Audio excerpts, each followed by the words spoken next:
I'm Dr. Patty Britton. Hi, and I'm Dr. Robert Dunlap. Welcome to Sex Coach U TV. This is... Sex at the Movies. That's right. So the title of this film is... I'm so excited. Just like the Pointer Sisters, was it? Yes, it was. It was their number one hit. Remember that? Oh, yeah. So this is one silly and funny film. I give it a 5 stars out of 5. I don't know about you. I would give it maybe 4.5. I'm a little more conservative, but I really liked it. And we laughed our patoots off. Oh. This movie was so funny. It was hysterical from the opening to the closing. It is all about sex. Every single word, every expression, every nuance. Why don't you tell them how it begins? Well, what goes on? What is really fabulous about it, and I think this is much more from the perspective as a filmmaker, the challenge of being able to work in such a very small confined space, which is an airplane.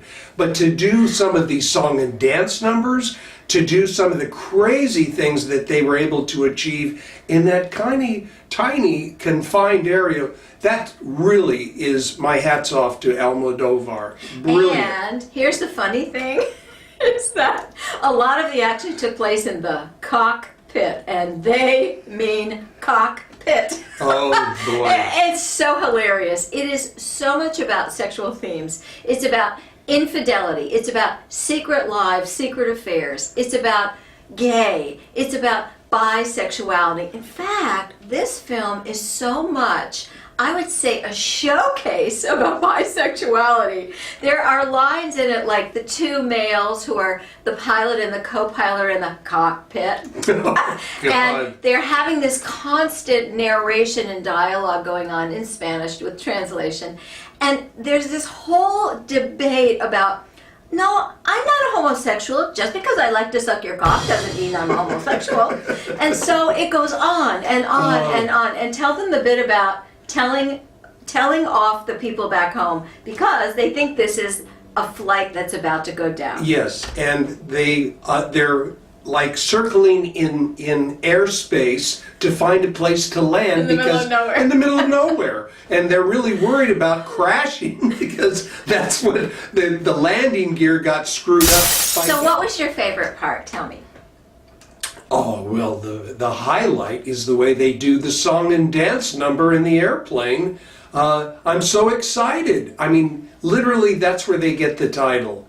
And when they do that song and dance and they lip sync and sing that, it's unbelievable. It's almost like a drag show, but not a drag, but sort of a drag, wouldn't you say? Oh, without a doubt. Yes. And what I learned from it is the power of comedy to teach and to normalize. I think the whole idea of having people be so open about their fluidity in terms of their gender identity, in terms of their sexual orientation, in terms of their non-monogamous lifestyle. After all, there's such a trend in the world today toward polyamorous living.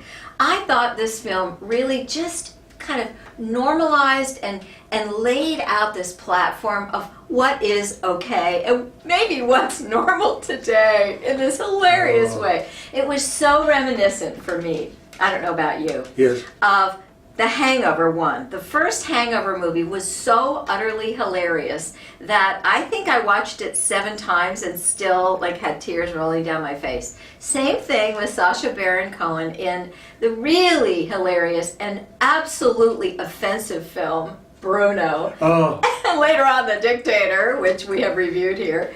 And there's just so much wacky silliness, but slapstick isn't really the way to characterize it. It's just hilarity run amok, wouldn't you say? Oh, without a doubt. And it's brilliant. Don't miss it. Don't miss it. It's really worth seeing on the big screen. But if you can't, be sure that you look at it on your own flat screen TV at home.